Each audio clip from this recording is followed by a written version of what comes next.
সে বহুকাল আগের কথা। এই পৃথিবী থেকে বহু দূরে ছিল একটা দেশ, যেখানে পরীরা এসে মানুষের সাথে গল্প করত। পাখিরা, মাছেরা সব কথা বলতো।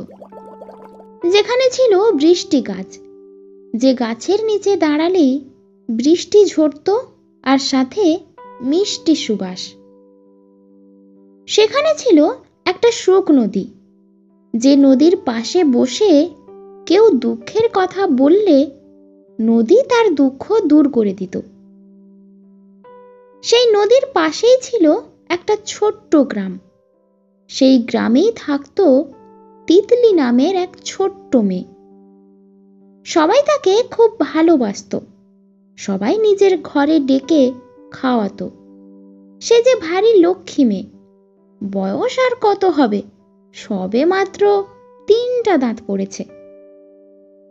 তিতলি সারাদিন ঘুরতো, প্রজাপতিদের সাথে নাচতো, বনের পাখির সাথে গাইতো।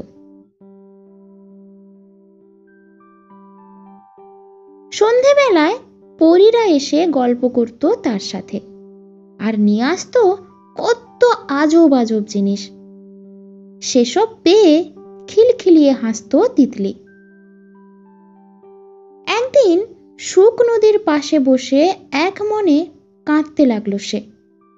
গাল বেয়ে টুপ করে এক ফোঁটা জল পড়ল সুখ নদীতে। সুখ নদী বলে উঠল, ও মা, এ কি গো তিতলি, তোমার চোখে জল?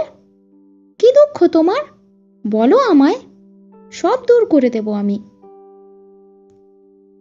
আমার মা যে বড্ড অসুস্থ গো সুখ নদী, কেউ কইতে পারে না কি হয়েছে তার। ও পাড়ার দিদিমা বলেছে মা নাকি বেশি দিন আর বাঁচবে না। মা না থাকলে আমার কি কোনো সুখ থাকবে বলো? কাঁদতে কাঁদতে বলল তিতলি। তিতলির কান্না দেখে পুরো নদীর জল কেঁপে উঠল। নদীর মাছেরা সুখ নদীকে মিনতি করে বলল, ওগো সুখ নদী, তুমি তিতলির মাকে ভালো করে দাও, নইলে আমরা আর কোনো মানুষের জালে ধরা দেব না। বনের গাছেরা মাটিকে বলল, মাটি, তুমি আমাদের সবাইকে বাঁচিয়ে রেখেছ, তিতলির মাকে তুমি বাঁচিয়ে দাও, নইলে আমরা আর কোনো ফুল ফল দেব না। রাতে আলোচনা সভায় বসলো সুখ নদী। বনের মাটি, বাতাস আর পরীরাও আলোচনায় বসলো। সবাই এই ওই অনেক ভেবে খুঁজে পেল তিতলির মাকে বাঁচানোর উপায়। তিতলিকে ডেকে বলল, তিতলি, তোমার মাকে বাঁচানোর একটা উপায় আমরা পেয়েছি, কিন্তু সে যে বড় কঠিন উপায়। তিতলি কেঁদে কেঁদে বলল, বলো তোমরা আমায় কি সে উপায়, মাকে বাঁচাতে আমি সব করতে পারবো। বেশ, তবে কাল ভোরে যখন সূর্য মামা পূব আকাশে উঁকি দেবে, তখন একটা ফানুসে করে তোমায় সবাই উড়িয়ে দিবে।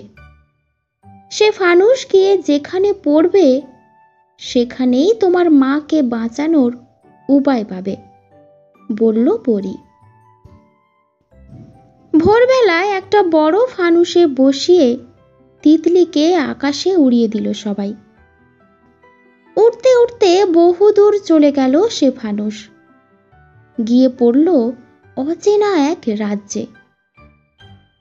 সেখানে ঘাসগুলো সব ফ্যাকাশে, গাছে নেই কোনো পাতা, নদীতে নেই কোনো জল।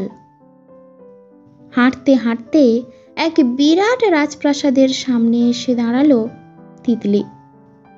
অন্দরমহলে ঢুকে দেখল রাজা বসে কাঁদছে। তার কাছে গিয়ে বলল, আপনি কাঁদছেন কেন? বলল, কে তুমি মা, কোথা থেকে এসেছো? আমার এই রাজ্যে যে অভিশাপ পড়েছে, তাই কোনো গাছে ফল নেই, নদীতে জল নেই, না খেতে পেয়ে আমার সব প্রজারা অন্য রাজ্যে চলে গেছে। আমার একমাত্র নয়নের মণি রাজপুত্র সমরও জলের অভাবে মৃত্যুর সঙ্গে পাঞ্জা লড়ছে। আমি পারবো আপনার রাজ্যকে বাঁচাতে, বলল তিতলি। কি বললে মা তুমি? তুমি পারবে? কি করে? কথা দিচ্ছি, যদি তুমি সত্যি আমার রাজ্য, আমার ছেলেকে বাঁচাতে পারো, যা চাও তাই পাবে, বলল রাজা। তিতলি বাইরে বেরিয়ে এলো, এসে গান গাওয়া শুরু করলো। তার সে গান শুনে ঘাসগুলো সব সতেজ হয়ে গেল, গাছগুলো সব পাতায় পাতায় ভরে উঠল, নদী জলে ভরে গেল, সাথে কত মাছ। জল খেয়ে বাঁচল রাজপুত্র সমরের প্রাণ। সমরের সাথে বসে গল্প করতে করতে তার দুঃখের কথা বলল সমরকে। সমর বলল, আমি জানি কি করে তোমার মাকে বাঁচাবে। তিতলি বলল, কি করে? বলো আমায় সে উপায়।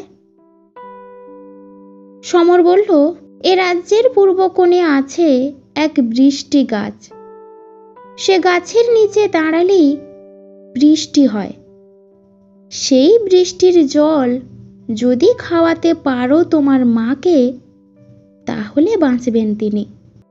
তারপর দুজন মিলে চলে গেল সে বৃষ্টি গাছের কাছে। দুজনে ভিজলো আর শিশি ভরে নিল সেই বৃষ্টির জল। তারপর রাজকুমার তার ঘোড়ায় চাপিয়ে তিতলিকে নিয়ে গেল তার মায়ের কাছে। বৃষ্টির জল খেয়ে সুস্থ হয়ে গেল তিতলির মা। কয়েক বছর পর খবর পাঠিয়ে তিতলিকে রাজা পুত্রবধূ করে নিয়ে গেল রাজকুমার সমর।